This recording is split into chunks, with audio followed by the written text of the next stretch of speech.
Hey everybody, Dr. Rocks, Pounding Rocks Truck Shop. This is not a Nissan.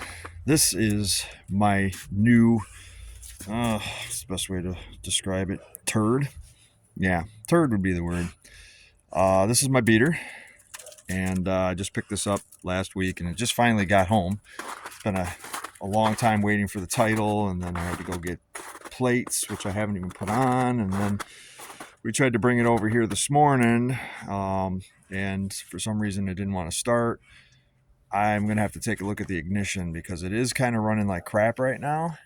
I assume it's because there's a mouse nest under the manifold right by where the distributor is, and two, the water's dripping right from the hood right onto the ignition coil itself. But this is $1,000 beater, and it's got good tires on it. The guy went through and did a whole bunch of work on this thing. Brake lines, fuel pump, shocks.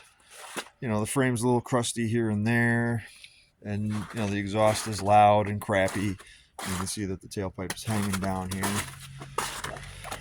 One of the barn doors doesn't open. I'm gonna solve that. But it's got a Class 3 hitch on it, and it's got a brake controller, everything built into it. You know, the rear bumper leaves a lot to be desired. I'm actually probably just going to take one of the plate lights and pull it out and just move it over and drill the plate right into the bumper here where that sticker is. That's how little I care. It's a 350 with a 4L60E. It's really not terrible in here. It's not great. There's worse ones out there, but there's little things that could probably be redone. I'm going to fold the seats down and turn it into basically a pickup truck with a cab, and the dogs will be able to get in it and everything like that. It's got 169,000 miles on it, which is kind of low for one of these things. I think these things go up to like 300.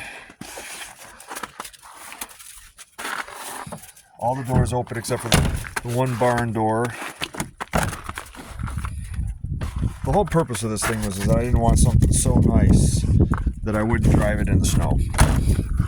Because that happens to all my vehicles. They all end up parked for the winter. And the next thing I know, I've got a whole fleet of summer vehicles and nothing that I can drive in the winter except for my Subaru. This thing will give me the opportunity to be able to run it. Be ugly. Not really worry about how it looks. Passed inspection. It's got a sticker on it. I mean, kind of quote unquote passed inspection.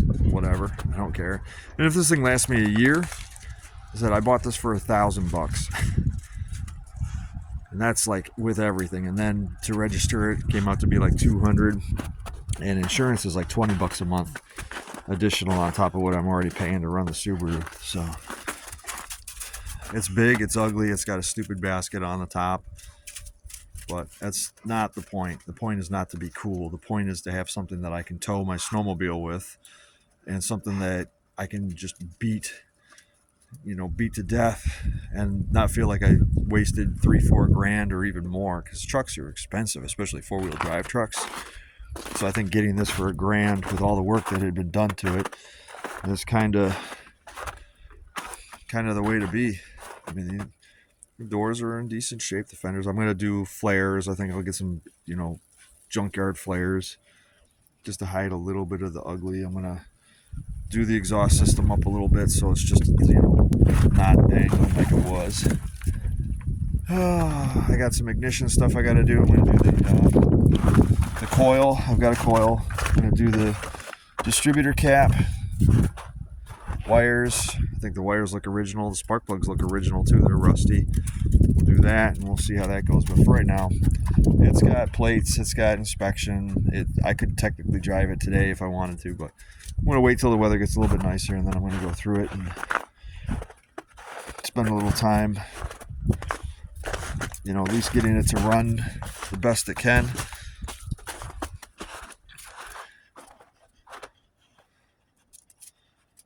Big and ugly. I'm calling it the hoe bag, but that name might not stick. Usually when you name something, you plan to keep it around or whatever. I said, if this thing's still with me here in a year, I'll be quite amazed, because I'll drive it, the frame will end up breaking, and then I'll end up parting it out from there. But for now, can't argue. It's very comfortable in there. I know it's not a Nissan, and there's probably not going to be a lot about this on the channel, but you know, it's in the fleet. We'll talk about it. Like, share, and subscribe. I'll see you guys in a future video. Ta-da!